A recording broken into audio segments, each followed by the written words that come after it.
वन्देऽहं मङ्गलात्मानं भास्वन्तं वेदविग्रहं याज्ञवल्क्यं मुनिश्रेष्ठं जिष्णुं हरिहरप्रभं जितेन्द्रियं जितक्रोधं सदा ध्यानपरायणम् आनन्दनिलयं वन्दे योगानन्दमुनीश्वरम् प्रणौम्याद्यन्तिरमणि योगीश्वरशिरोमणिं सर्वज्ञैयाज्ञवल्क्यं गच्छिष्यं कात्यायनं मुनिं याज्ञवल्क्यसमारम्भां कण्वाचार्यादिमध्यमाम् अस्मदाचार्यपर्यन्तां वन्दे गुरुपरम्पराम्।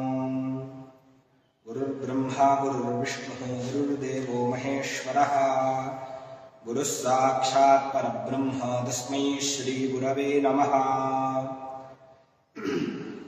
मूकं करोति वाचालं पङ्गुं लङ्घयते गिरिं यत्कृपातमहं वन्दे परमानन्दमाधवम्। नमः सभाभ्यः सभापतिभ्यः। महर्षि सांदीपनि राष्ट्रीय वेद विद्या प्रतिष्ठान के अंतर्गत सभी के लिए वेद कक्षा के आज के सत्र में आप सभी का हार्दिक स्वागत है। एवं आज का जो विषय है वैदिक भाष्यकार तथा भारतीय भाष्यकारों की वैदिक परंपरा एवं उनकी संक्षिप्त जीवनी। सर्वप्रथम हम भाष्य क्या है इसके ऊपर हम चर्चा करेंगे।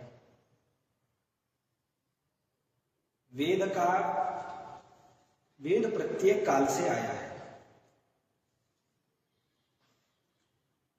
एवं प्राचीन अर्वाचीन कालों से लेकर आधुनिक काल तक वेद की एक गति आई है। सर्वप्रथम हम देखते हैं तो वेद का जो काल हुआ था वो सर्वप्रथम हुआ था श्रौत काल। वो आज भी प्रत्येक जो काल में वेद हुआ है तो वो काल आज भी अपने आज के काल में संक्षिप्त एवं अति विस्तार रूप में भी अभी प्रचलित है। श्रौत में वेद का काल कैसे हुआ? जो इष्टिया होती थी एवं याग होते थे, पर्जन्य याग, सोमयाग, अग्निष्टोम इत्यादि याग होते थे, उनमें वेदों के जो मंत्र पठन होते थे, देवताओं का जो आवाहन होता था, उसमें साक्षात जिन देवताओं का आवाहन होता था वो स्वयं आकर के आहुति स्वीकार करते थे। आपने महाभारत की कथा पढ़ी होगी, जो राजा परीक्षित के पुत्र जन्मेजय अपने पिता की मृत्यु हुई थी सर्पराज तक्षक की वजह से, तो उनका बहुत बड़ा सत्र किया था। आप तो सब विदित होंगे कि ये जो सत्र हुआ था अपने उज्जैन के नजदीक में जो नागदा है वही हुआ था।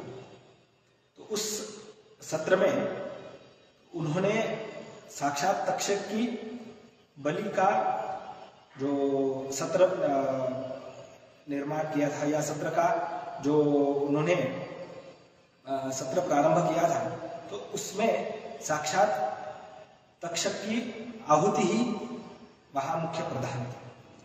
तो उसमें वो तो बहुत बड़ी कथा है, जैसे वो इंद्र का आश्रय लेता है, फिर इंद्र को भी वो उसमें उस आहुति में इंद्राय तक्षकाय स्वाहा, तो इंद्र को भी साक्षात उसमें बुलाते हैं।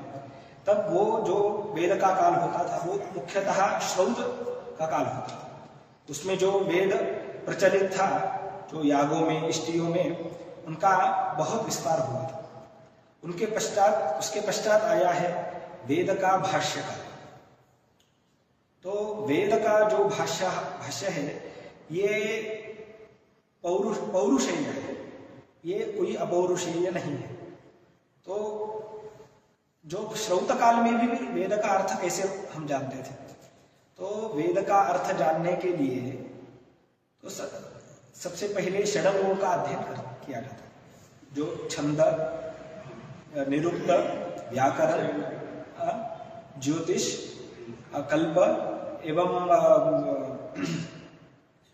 शिक्षा, ये 6 अंगों से वेदों का सांगोपांग अध्ययन होता था, वो सार्थ अध्ययन होता, अर्थ के साथ अध्ययन होता था। मगर जो दैववश से या मनुष्यों की कम जो बुद्धि हो गई है एवं कम आयु हुई है, उसको ध्यान में रखते हुए फिर मनीषियों ने उसको एक अर्थों में समाहित किया, एक संक्षिप्त अर्थों में समाहित किया। तो ये चारों वेदों का अर्थ उसको जिन जिन मनीषियों ने किया, जो इसमें स्कंद स्वामी, सायनाचार्य, उवट, महीधर एवं इत्यादि बहुत सारे जो मनीषी महर्षि हो गए हैं, उन्होंने वेद को एक एक अपने अपने स्वरूप से कहा, उन्होंने उसको एक पुस्तक के रूप में साझा किया। इसमें जो सब में प्रमुख है और जिनका चारों वेदों के ऊपर आज भाष्य प्रचलित होता है, वो है महर्षि सायनाचार्य। महर्षि सायनाचार्य वेद भाष्यकारों में सायनाचार्यों का स्थान सर्वतोपरि है। उनका पांडित्य एवं विवेचन कौशल की जो उनकी दृष्टि थी, वेद को एक अर्थों में एक उन्होंने इस प्रकार से बांधा था, साक्षात वो हम जो पंक्तियां पढ़ते हैं उसे हमें अर्थ समझ में आता था। जो इसके भी पहले जो हुए थे, जो विद्यारण्य एवं जो शंकराचार्यों से वेद का जो भाष्य हुआ था, उनमें बहुत कठिनाई थी। जैसे कि उसमें न्याय शास्त्र का अध्ययन करना पड़ता था, मीमांसा शास्त्र का अध्ययन करना पड़ता था, व्याकरण इत्यादि अध्ययन करने के पश्चात ही वो साक्षात हमें उसके अर्थ फिर बाद में अवगत होते थे। मगर सायनाचार्य जी ने उनका जो शब्दार्थ है, शब्दार्थों को सामान्य लोगों को जो समझ में आना चाहिए, तो उसमें उन्होंने जो वहाँ प्रस्तावित किया। एवं इसके साथ ही उनका भी षडंग शिक्षा, कल्पसूत्र, निरुक्त, व्याकरण, छंद एवं ज्योतिष को लेकर के उन्होंने जो वेद का भाष्य है वहाँ उन्होंने रचना किया। उनका जो जीवनी था, इसके ऊपर हम आज चर्चा करेंगे। एवं उनके साथ जो वैदिक एवं आधुनिक जो भाष्यकार हुए हैं, उनमें भी उनके ऊपर भी हम आज चर्चा करेंगे। तो इस वेद के साथ भी जो याज्ञिक विधान है, उनके ऊपर भी उनका एक अच्छा ग्रंथ है। उन्होंने जो ये याज्ञिक विधान था, उसके ऊपर भी एक अच्छा ग्रंथ का उन्होंने निर्माण किया। शास्त्रों के अनुसार यज्ञ के 4 प्रमुख ऋत्विक होते हैं: उद्गाता, अध्वर्यु, ब्रह्मा एवं होता। उद्गाता सामवेद का, अध्वर्यु यजुर्वेद का, ब्रह्मा अथर्ववेद का एवं होता ऋग्वेद का। वस्तुतः याज्ञिक विधान वेद की आत्मा है और इसीलिए यज्ञ को वेद का प्रधान विषय माना जाता है। यही कारण है कि याज्ञिक विधान के सम्यक ज्ञान के बिना कोई वेद का भाष्य करने में सफल नहीं हो सकता। आज ऋग्वेद, सिर्फ ऋग्वेद का अक्षरशः हमने अध्ययन करना एवं भाष्य करना सुलभ होता है, मगर यजुर्वेद, सामवेद एवं तथा अथर्ववेद का भी साक्षात हमें वेद भाष्य का अध्ययन करना बहुत मुश्किल होता है, क्योंकि गद्यात्मको यजु, यजु का, यजुर्वेद का जो स्वरूप है सब ही गद्यात्मक है, जो यज्ञ प्रधान है। यज्ञ को हम नहीं समझेंगे तो हम उनके जो मंत्र है उनके अर्थों को नहीं समझ पाएंगे, क्योंकि यजुर्वेद के जो मंत्र है कोई एक सूक्त में नहीं बांधे गए हैं। उनको अर्थवश से, जैसे अमावास्या इष्टि है, दर्श पौर्णमास इष्टि है, इस प्रकार से जो प्रकरण है, प्रकरण के अनुसार उनका अध्ययन एवं उनका अर्थ संग्रह है। जैसे कि यजुर्वेद का जो पहला अध्याय है एवं पहला मंत्र है, विषयत्वोर्जेत्वा वायवस्था, इसमें हम अक्षरशः समझ में जाएंगे तो इसमें क्या बताते हैं कि जो शब्द है इसका एवं जो वायु, उसमें जो वायु देवता है उनकी स्तुति कही गई है। मगर इनका हम साक्षात यज्ञ के माध्यम से देखेंगे तो जो पौर्णमासी एवं अमावस्या में इष्टि होती है, उसके दूसरे दिन जो इष्टि होती है, उनमें जो इष्टियों में जो द्रव्य लगता है, जो दधी एवं यवागु मतलब जो दलिया होता है, दलिया को दूध में पकाना, उनकी जो आहुति होती है, वो आहुति से पहले पूर्व दिन मतलब अमावस्या के दिन वो गाय का दोहन करना पड़ता है। और गाय का दोहन करने के लिए जो वत्सापकरणम, जो वत्स है, गाय का जो पुत्र है, पुत्री है, उसको जो दूध पिलाने के लिए देते हैं, पर उसको निकालते हैं उससे, तो वो निकालने का ये मंत्र है। ये सभी ये अनुवाक, ये जो मंत्रों का संग्रह है, ये सभी वत्सापकरणम का है। ईशेत्वा यदि शाखा माच्छनति, वो जिस शाखा को उसको बांधना है, वो शाखा जो डाल है, वो डाल को तोड़ने का एक मंत्र, पहला मंत्र ही है ईशेत्वा। तो हम साक्षात यजुर्वेद का जो भाषा हम समझेंगे तो वो समझना बहुत मुश्किल हो जाता है। तो उसके लिए हमें यज्ञ को पहले समझना पड़ेगा। यज्ञ मतलब याग, इष्टि, इनको हम समझना पड़ेगा। एवं साक्षात जो यज्ञ को समझेंगे तो हम चारों वेदों के भाष्य को समझना हमें सुलभ हो जाएगा। आचार्य सायन महर्षि ने याज्ञिक का विधान उनको याज्ञिक विधान का पूर्ण ज्ञान था। उनका भाष्य इतना प्रामाणिक था, युक्ति युक्त एवं शास्त्रानुकूल बन गया, उसमें कहीं भी लेश मात्र संशोधन की गुंजाइश नहीं दिखाई दी। इसलिए उन्होंने वेद के प्रत्येक सूक्त की व्याख्या करने से पूर्व ही उस सूक्त के ऋषि, देवता, छंद और विनियोग आदि ऐसा प्रामाणिक वर्णन प्रस्तुत किया है, जिससे सूक्तगत मंत्रों की प्रसंगानुकूल व्याख्या करने का मार्ग प्रशस्त होता है। सूक्त में निहित यदि कोई ऐतिहासिक आख्यान अथवा अंतःकथा अर्थ निरूपण में आवश्यक है तो उसका भी उन्होंने सोपपत्तिक वर्णन उन्होंने प्रस्तुत किया है। उनके भाष्यों का भाष्य भूमिका वैदिक दर्शन से परिचित होने के लिए ऐसा सुव्यवस्थित राजमार्ग है, जिस पर चलकर अनेक जिज्ञासुओं ने देश विदेश के विद्वानों का वेद विद्या का तथ्यपरक ज्ञान प्राप्त हुआ।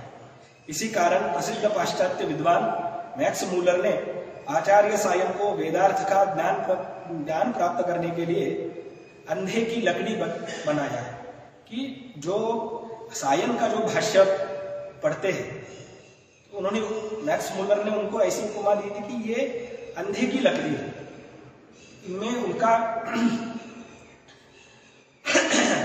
एवं पाश्चात्य विद्वान H.H. विल्सन द्वारा उनके भाष्य का अनुसरण करते हुए ऋग्वेद का अंग्रेजी अनुवाद करना भी यही उन्हीं से ही स्पष्ट हुआ है। यदि आचार्य सायन के विविधार्थ संकलित भाष्य रत्न नहीं होते तो किसी भी भारतीय अथवा पाश्चात्य विद्वान का वेदों के अगम्य ज्ञान दुर्गम में प्रवेश नहीं हो सकता।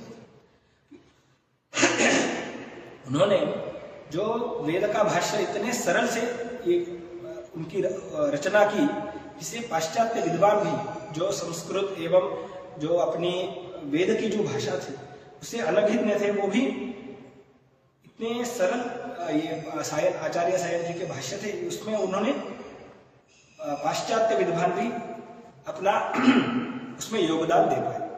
आज उनके जीवन में हम उनके जीवन के ऊपर जो आज का ये चर्चा है उसमें हम उनका जीवन परिचय देखते हैं। भारतीय संस्कृति के महान उपासक, वैदिक दर्शन के मर्मज्ञ तथा सर्ववेद भाष्यकार सायनाचार्य जी का जन्मतिथि आदि विषय में निश्चित जानकारी न होना आज के दिन के लिए सबसे बड़ा दुख का विषय है कि वो जो जन्म स्थान एवं जन्म जो दिनांक था, आज हम उससे अनभिज्ञ हैं एवं प्रसिद्ध विद्वानों के द्वारा किए गए अनुसंधान के आधार पर उनके जीवन परिचय तथा भाष्य कार्यों पर यह प्रकाश डाला जा रहा है। उनका जन्म तुंगभद्रा, जो आज के दिन में कर्नाटक राज्य में हम्पी नामक नगर में संवत 1324 विक्रमी में हुआ था। उनके पिता का नाम था मायन एवं माता का नाम श्रीमती था। 2 भाइयों का नाम क्रमशः माधव एवं भोगनाथ। जो उनके बड़े भाई माधवाचार्य, जो विजयनगर का जो साम्राज्य था, हिंदू साम्राज्य था, वो उन संस्थापकों में से एक, नवरत्नों में से एक रत्न हुए हैं। यह हिंदू साम्राज्य लगभग 300 वर्ष तक जो आचार्य माधव थे उनके निगरानी में हुआ। विजयनगर के सिंहासन पर महाराज वीरबुक्क का अभिषिक्त कर स्वयं मंत्री बनकर उन्होंने विजयनगर साम्राज्य का जो राज्य का राजपट था वो राजा वीरबुक्क को दिया था। एवं उनके साथ जो उनके बड़े भाई माधवाचार्य थे वो एक वीर योद्धा भी थे, तो उन्होंने कई लड़ाइयां भी राजा के साथ उन्होंने लड़ाई किया। एवं उसमें उन्होंने जो आज का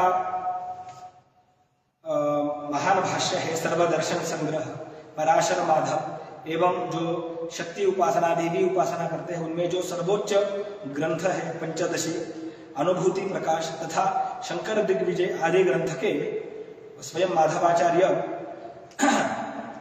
उन्होंने ये जो ग्रंथों का निर्माण किया। माधवाचार्य एक असाधारण प्रतिभा संपन्न महापुरुष थे।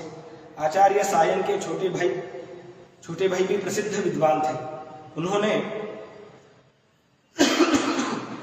उनकी एक बहन भी थी जिनका नाम सिंगले था, जिसका विवाह रामरस नामक ब्राह्मण के साथ हुआ। इस परिवार का लब्ध प्रतिष्ठित विद्वानों तथा आदर्श महापुरुषों का जन्म देने वाला परिवार था। जो आचार्य सायन के विद्या गुरु थे, जो उनके स्वयं ही ज्येष्ठ बंधु माधवाचार्य थे। उनका भारद्वाज गोत्र था एवं कृष्ण यजुर्वेद एवं तैत्तरीय शाखा उनकी थी और बौधायन सूत्र था। उनके 3 गुरु रहे जो विद्यातीर्थ एवं भारती तीर्थ एवं श्री कृष्णाचार्य। उस समय के अत्यंत प्रख्यात एवं आध्यात्मिक ज्ञान संपन्न एक महापुरुष थे। इन तीनों महापुरुष केवल आचार्य सायन तथा उनके दोनों भाइयों के विद्या गुरु थे। तत्कालीन विजयनगर के हिंदू महाराजाओं के भी आध्यात्मिक गुरु थे। स्वामी विद्यातीर्थ वे भगवान आद्य शंकराचार्य जी के जो दक्षिण भारत में स्थापित शारदाम्नाय श्रृंगेरी पीठ के सुप्रसिद्ध आचार्य भी वो रहे हैं। उन्होंने अपने करकमलों से माधवाचार्य जो उनके ज्येष्ठ बंधु थे उनको विद्यारण्य नामक उपाधि देकर, विद्यारण्य नामक जो संन्यास ग्रहण के पश्चात शंकराचार्य का स्थान देकर के उनको विद्यारण्य नामक से उनको सुशोभित किया था। एवं इनके पश्चात उन्होंने अपने ही छोटे बंधु को ज्ञान देकर के एवं वेद भाष्यों का अध्ययन करवा कर, वेद भाष्यों का अध्ययन लिखना चाहिए ऐसा उनको अनुग्रह किया तथा उन्होंने अपने जो वेद भाष्य है वो सभी जो भगवान महेश्वर को समर्पित करते हुए प्रत्येक भाष्य का मंगलाचरण इस प्रकार से किया। यस्य निष्पसितं वेदः यो वेदेभ्योऽखिलं जगत् निर्ममे तमहं वंदे विद्यातीर्थ महेश्वरम। भगवान महेश्वर को जो ये वेद भाष्य का उन्होंने वेद भाष्य समर्पित करके अपने जो विद्या गुरु थे उनसे उन्होंने वेद भाष्य का एवं ऋग्वेद आदि सभी भाष्यों का अध्ययन समग्र रूप से उन्होंने उसका लिखान प्रारंभ कर दिया। उनके उसके साथ जो उनका एक आदर्श गृहस्थ जीवन भी यहाँ हमें दिखाई देता है। सायनाचार्य एक आदर्श गृहस्थ थे। उनका गार्हस्थ्य जीवन अत्यंत सुखमय था। उनके कंपन, मायन तथा शिंगन नामक 3 पुत्र थे। तीनों पुत्रों का लालन पालन करते हुए उनके बीच वे महान आनंद का अनुभव करते थे। उनका पारिवारिक जीवन वस्तुतः कितना सुखमय था, इसकी कल्पना उसी को हो सकती है जो अपने परिवार में आनंद पूर्वक रहता हो।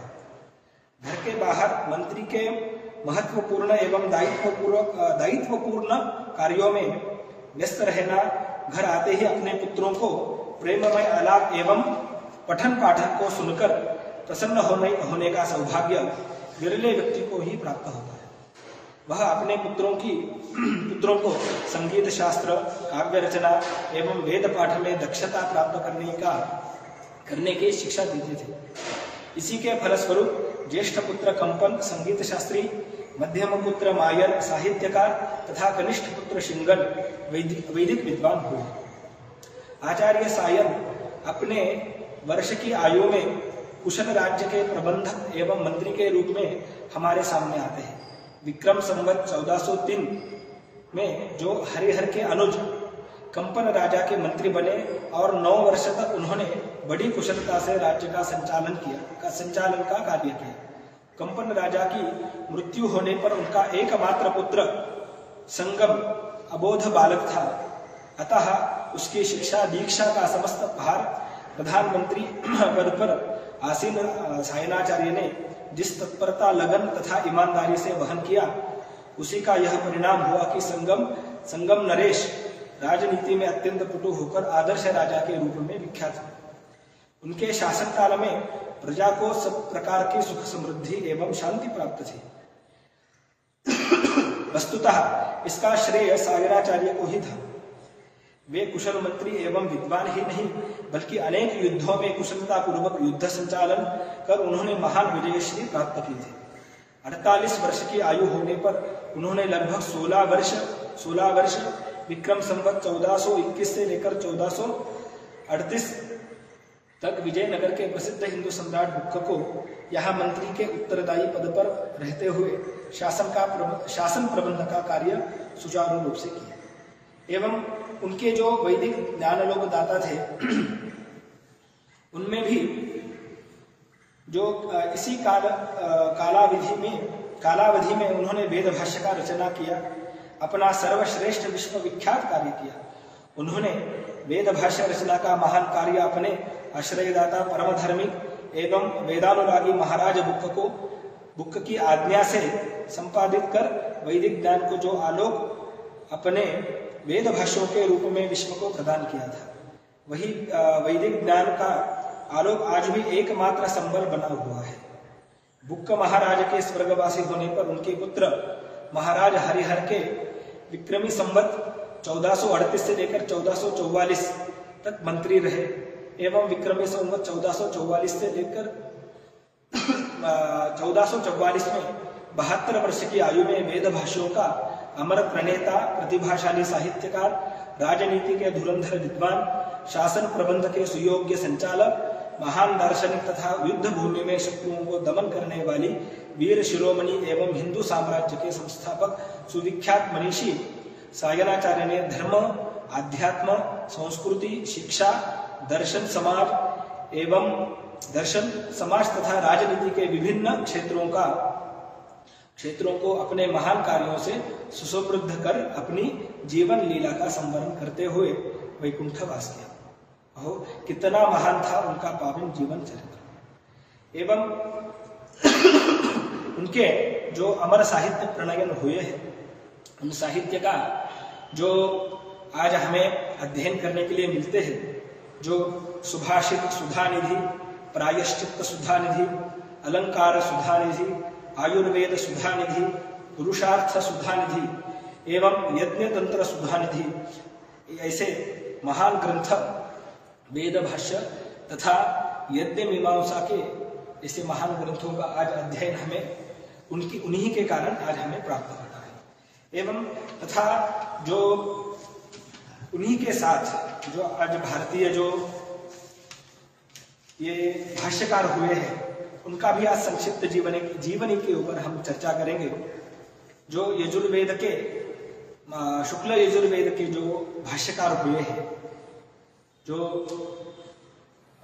महर्षि उव्वट, इनके पिता का नाम वज्रट था, जो बहुत विद्वान थे। वे गुजरात प्रांत के आनंदपुर नगर के निवासी थे। उन्होंने शुक्ल यजुर्वेद वाजसनेय माध्यांदिन संहिता का विस्तृत भाष्य लिखा है। ये मालवा राज्य के राजा भोग के एक नवरत्नों में से थे। उन्होंने यजुर्वेद का जो व्याकरण ग्रंथ है यजुः प्रातिशाख्य, इसके ऊपर भी उनका आज मातृमोदक नामक एक भाषा हमें प्राप्त होता है। और आज हम उज्जैन वासियों को एक अच्छा विषय था कि जो महर्षि उव्वट अपने क्षिप्रा नदी के तट पर बैठकर रामघाट पर शुक्ल यजुर्वेद वाजसनेय शाखा का भाष्य लिखा। ये आज हम उज्जैन वासियों को अनभिज्ञ है ये बात, मगर ये बात भी इस महान नगरी का एक ऐतिहासिक, ये तो ऐतिहासिक नगरी है ही, एक वेद कालों में भी एक ऐतिहासिक नगरी हुई है। एवं तथा यजुर्वेद का ही जो द्वितीय भाष्यकार है और व्याकरण के प्रसिद्ध विद्वान काशी के जो निवासी, इनका समय प्रायः द्वितीय शताब्दी में हमें प्राप्त होता है। इनका भी यजुर्वेद के भाष्य में वेद प्रदीप नामक जो भाषा में प्राप्त होता है, एवं सर्वाधिक विस्तृत एवं सरलतम भाष्यों में से ये वेद प्रदीप नामक भाषा हमें प्राप्त होता है। एवं वैदिक ग्रंथ, श्रौत यज्ञ एवं ब्राह्मण ग्रंथों के ऊपर भी शतपथ ब्राह्मण नामक ग्रंथ के ऊपर भी आचार्य महीधर का भाष्य हमें आज के दिन प्राप्त होता है। एवं इन्होंने उव्वट एवं सायन आदि भाष्यकारों को अध्ययन कर अत्यंत सरल एवं परिष्कृत भाषा का निर्माण किया। जो सरल ही भाष्य था उव्वट एवं सायन का, एवं उन्होंने भी इसमें अपने ज्ञान से, अपने परिश्रम से उसको और भी सरल बनाकर आज के दिन हमें ये ब्राह्मण एवं श्रौत एवं संहिता इस विषय के ऊपर उन्होंने भाष्य लिखान करके हमें उसका भाष्य अध्ययन के लिए हमें उन्होंने ग्रंथ उपलब्ध करवाए हैं। एवं जो आचार्य सायन के जो बड़े भाई थे, उनका भी भाष्य ऋग्वेद में हमें प्राप्त होता है। इनका भाष्य जो निघंटु भाष्य नामक एक प्रसिद्ध ग्रंथ है, एवं उसमें आचार्य वेंकट माधव का सादर उल्लेख प्राप्त होता है। उनके पिता का नाम वेंकटार्य था, जो ऋग्वेद के अच्छे ज्ञाता थे। माता का नाम सुंदरी था। इनके पुत्र का नाम वेंकट एवं गोविंद था। ये कावेरी नदी के दक्षिण तट पर चोल देश के उत्तर भाग में स्थित गोमान गांव के निवासी थे। एवं तथा प्रभाकर भट्ट, शबरी स्वामी, जयंत भट्ट, मंडन मिश्र, ऐसे महान ग्रंथ हमें आज भारतीय परंपरा में हमें आज प्राप्त होते हैं। मंडन मिश्र नामक जो अपने ही उज्जैन के नजदीक माहेश्वती, जो आज के दिन माहेश्वर नामक जो प्रसिद्ध है, वहाँ के निवासी थे, जो मीमांसा एवं चारों वेदों के बहुत बड़े मर्मज्ञ थे। आचार्य शंकर के जो बौद्धों को मत परास्त कर जब उनका ये मंडन मिश्र जी से जब परिचय हुआ, तो उनमें भी उनके साथ भी एक जगत विख्यात उनका जो वाद विवाद रहा है। आप सभी तो ज्ञात हैं, जो मंडन मिश्र जो श्रृंगेरी पीठ के प्रथम शंकराचार्य बने, वो आचार्य सुरेश्वराचार्य जी, वो मंडन मिश्र ही थे। उनके पत्नी का नाम उभय भारती था, और ये अपने उज्जैन के नजदीक माहेश्वर, जो पूर्व में माहेश्वती नामक प्रसिद्ध था, उनके वहां के रहीवासी थे। तो उनके घर का परिचय इस प्रकार से दिया जाता था कि जहां पर दो शुक मतलब तोते, दो तोते जहां पर वेदांत की चर्चा कर रहे हो,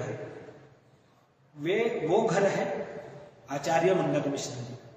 तो आचार्य मंडन मिश्र जी के साथ उन्होंने वाद विवाद हुआ, एवं उनके पत्नी वहां स्वयं एक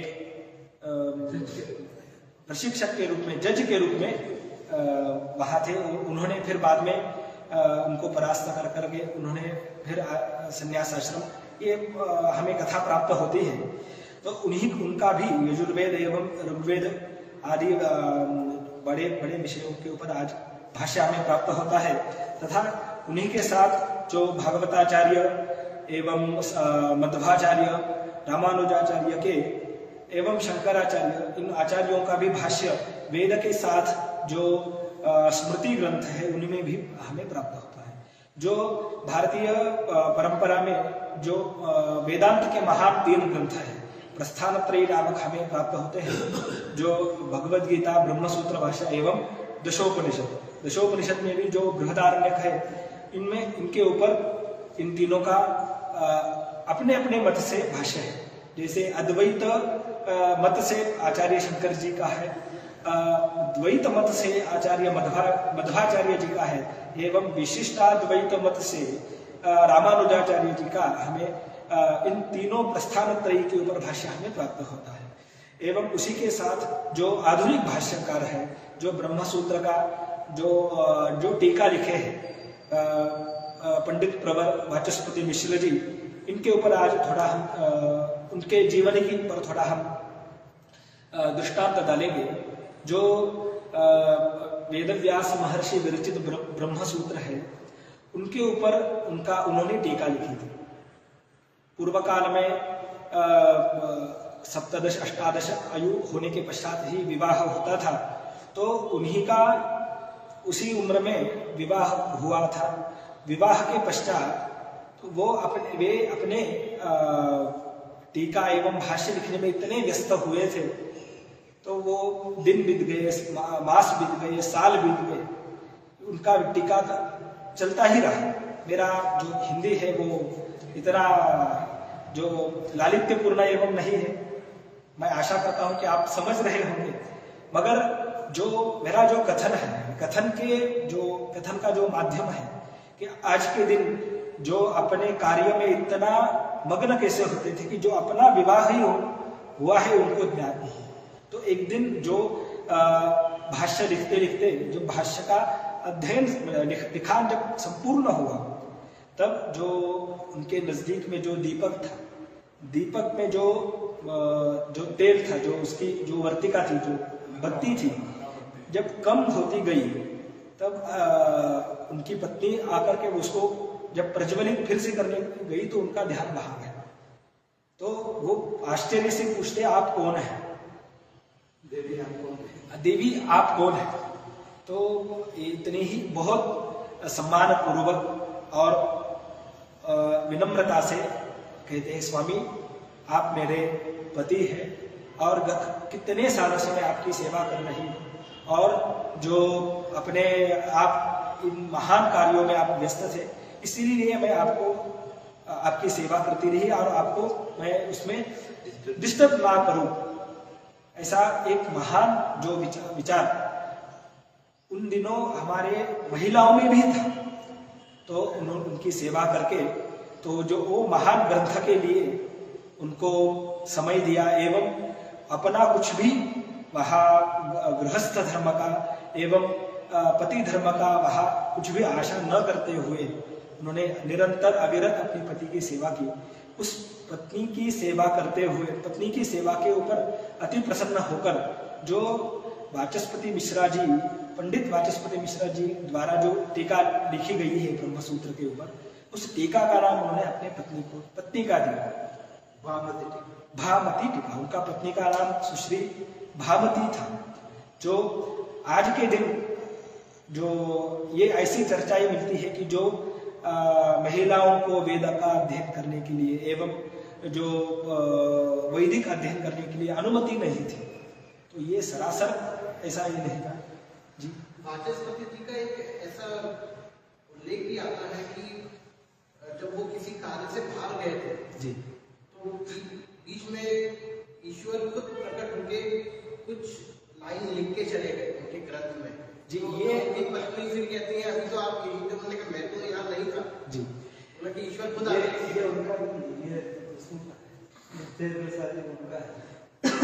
वाचस्पति मिश्रा जी, उन्होंने उनके जीवनी के ऊपर ये तो चर्चा अभी तक तो मुझे तो नहीं मिली थी। ये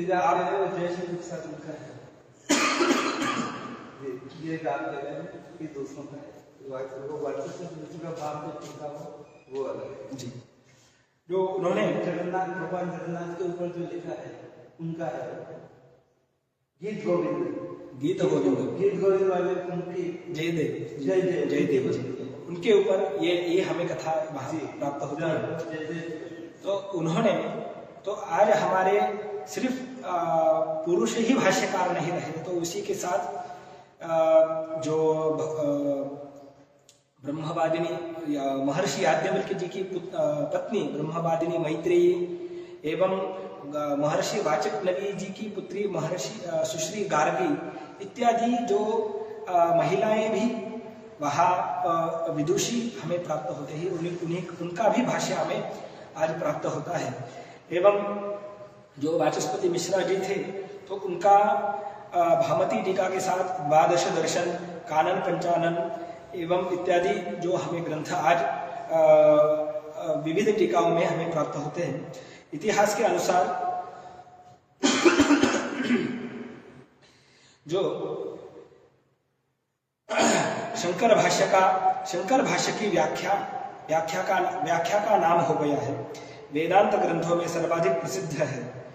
जो भामती टीका आज ये आचार्य वाचस्पति मिश्र जी के द्वारा वो भामती टीका हमें प्राप्त होती है। ये राजा नृग के दरबार के सर्वश्रेष्ठ विद्वान थे एवं उनके गुरु का नाम त्रिलोचन शास्त्री था। ये जो आधुनिक भाष्यकार भी, वैदिक तथा आधुनिक भाष्यकार भी हमें आज के दिन में यहाँ आज उनका स्मरण हुआ एवं उनके जीवनी के ऊपर संक्षिप्त रूप से आज हमने थोड़ा दृष्टांत डाला एवं उनका जो महान कार्य हुआ है एवं जो वेद के विषय में, ब्रह्मसूत्र इत्यादि स्मृति ग्रंथों के विषय में भी उन्होंने अपने मनुष्यों को अति सुलभता से जो समझ में आए, ऐसे महान ग्रंथों की उन्होंने रचना की, जो आज हमें जो ये महान अलौकिक वेद का जो अत्यंत उत्कृष्ट ज्ञान है वो हमें समझने में बहुत सुलभ होता है। आज के दिन हम उनके जो ये महान कार्य हुआ है उनको स्मरण करते हुए, आज उनको शत शत प्रणाम करते हुए, उनको आज मैं मेरे वाक्य पुष्पों से आज उनका सम्मान करता हूँ। एवं आज भी आप लोग इतने पेशेंस से मेरा जो 19-20 हिंदी था आपने ये किया, क्योंकि जो मातृभाषा था वो ये नहीं है, क्योंकि विचार मातृभाषा में आते हैं, उनमें मन में कन्वर्ट करके हिंदी में हम ये करते हैं। जो आपने इतने धैर्य से जो मेरा आज वक्तव्य सुना एवं आपका बहुमूल्य समय देकर के आपने भाष्यकारों का भी जीवनी परिचय सुना, इसलिए आपको एवं महर्षि सांदीपनि राष्ट्रीय विद्या प्रतिष्ठान को धन्यवाद समर्पण कर अपने वाक्यों को समाप्त करता हूँ। पूर्णमदः पूर्णमिदं पूर्णात् पूर्णमुदच्यते पूर्णस्य पूर्णमादाय पूर्णमेवावशिष्यते। हरिः ओम्।